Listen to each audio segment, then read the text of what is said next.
大家好，我是历经磨难选择重开的万分大神。最近呢，某瓣上一部评分高达 8.9 的农村电影开始在网络上口口相传，许多看完电影的同学都有点不太相信，现实中竟然还会存在如此贫苦的百姓，但现实往往比电影更残酷。总理面对记者所说的6亿人月收入不到1000的话语，依然在耳边回响。其实这也不能怪大家，毕竟大家所获得的信息基本上是过滤掉的，许多真相如果不能切身实地去了解，往往会浮于表面，也就是当脱离群众太久，真的会不知人间疾苦。今天呢，咱们就来聊一聊城乡和收入差距这个话题，一起来探究一下差距背后的真相。大家都知道呢，中国在过去几十年里依靠着改革开放和人口红利取得了令世人瞩目的成就，但在其过程中有成功的经验，也有失败的教训。其中收入分配制度改革是中国经济转型的一部分，从总体上来看，这方面的改革仍滞后于其他方面，距离共同富裕的目标还相差甚远。从长期趋势上看，在改革开放的前30年，我国收入差距基本是不断扩大的。根据世界银行的估计，在1970年代末和1980年代初，中国收入差距的基尼系数大致为 0.3 左右，到了1990年代末超过了 0.4， 后来根据国家统计局估计的数据，基尼系数到了2008年接近 0.5， 这30年收入差距的扩大速度是前所未有的。而在改革开放的初期，我国城乡之间收入差距一度有所缩小，其中重要的原因是农村经济改革激励了农民生产积极性，农民收入增长幅度超过了城市居民，导致了城乡之间收入差距的缩小。然而好景不长，从1980年代中期开始，城乡之间收入差距不断扩大，而最新数据显示，城乡居民收入之比仍高达 3.51 倍。更重要的是，城乡之间差距不仅表现在收入上，而且反映在享受公共服务上。如果把一些公共服务的市场价值折算为各入的实物性收入，那么城乡之间的实际收入差距要高得多。因此，从过高的城乡之间收入差距可以推断出，全国收入差距也是过高的。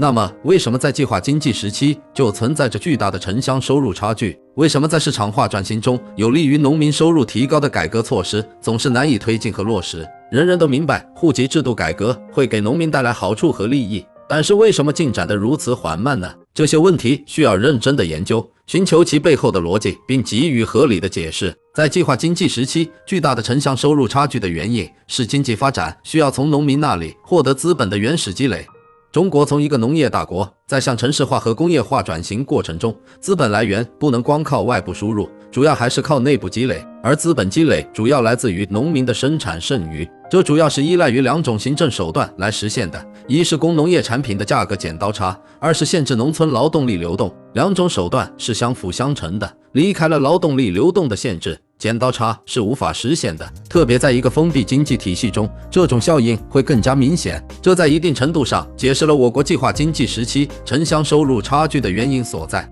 在经济转型时期，城乡收入差距并没有随着农村劳动力流向城市而出现缩小，而且在很长一段时期内是持续扩大的。这背后的原因仍是和资本积累有关，包括了物资和人力资本积累。从物资积累来说，城市化和工业化进程仍需要资本积累，虽然有外资进入，但是靠从农民工身上榨取剩余价值是一种最经济的方式，而且也是最可行的。在对农村劳动力的流动实行长期控制之后，农村人口增长较快的情况下，农业生产剩余又转向了城市化和工业化用途，农村剩余劳动力的状况会变得越来越严重。大量的剩余劳动力的存在对农民是一种糟糕的结果，然而对于城市化企业来说却是一大笔红利，因为这部分劳动力的成本可以压低到生存工资的水平。也就是说，城市企业只要支付略高于其农业收入水平的工资，即可以获得大量可用劳动力。在农村劳动力处于无限供给的情况下，农村劳动力价格会处在一种长期的低水平上。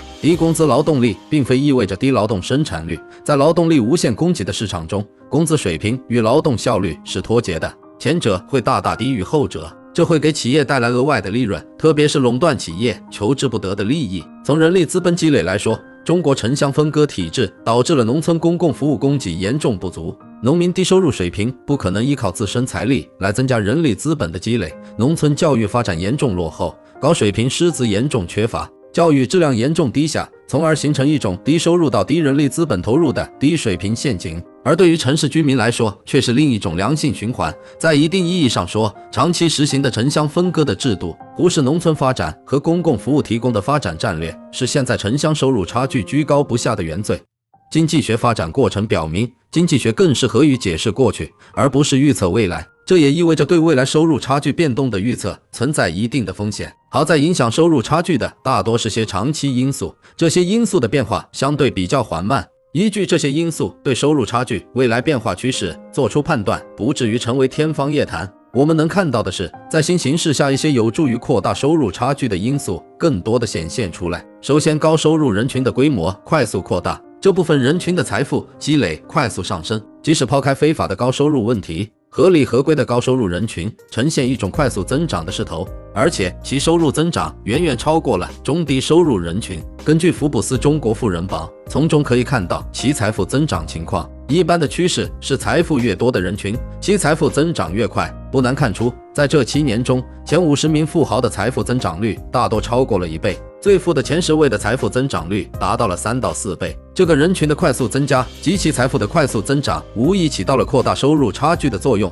而且这种作用随着其人群规模和财富的加速增加，也在不断得到强化。这不能不说，它是当前扩大收入差距的一种新变量。其次，居民财产分配的不平等程度急剧上升，这也构成了调节收入分配的一个挑战。经济学理论告诉我们，居民的财产和收入是一种互动的关系，财产会带来收入，收入反过来会变为财产，这也意味着财产差距会影响到收入差距。由于中国居民的财产积累的时间很短，在普遍贫穷的计划经济时期，几乎人人都是无产者，财产分配差距很小。即使到了90年代，中国居民的财产差距也要小于收入差距。然而进入新世纪后，我国居民的财产分配差距急剧扩大，到了2013年已达到并超过收入差距。而且从发展势头上看，短期内居民财产差距缩小的可能性是几乎不存在的。这是因为我国缺少有助于缩小财产差距的政策手段。众所周知，财产税和遗产税在一定程度上可以起到调节财产差距的作用，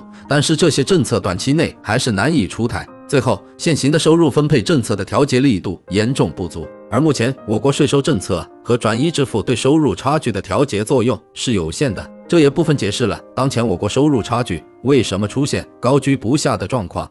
那么，如何才能有效解决这个差距问题呢？其实答案已经呼之欲出了。如果在未来敢于刮骨疗毒，打破相关利益集团的阻碍，把有助于低收入人群收入增长的政策措施落到实处，那么收入差距出现缩小的势头是可以期待的。那么未来会好吗？我们不得而知，咱们只能在绝望中寻找希望。我是历经磨难选择重开的万分大神，咱们下期再见。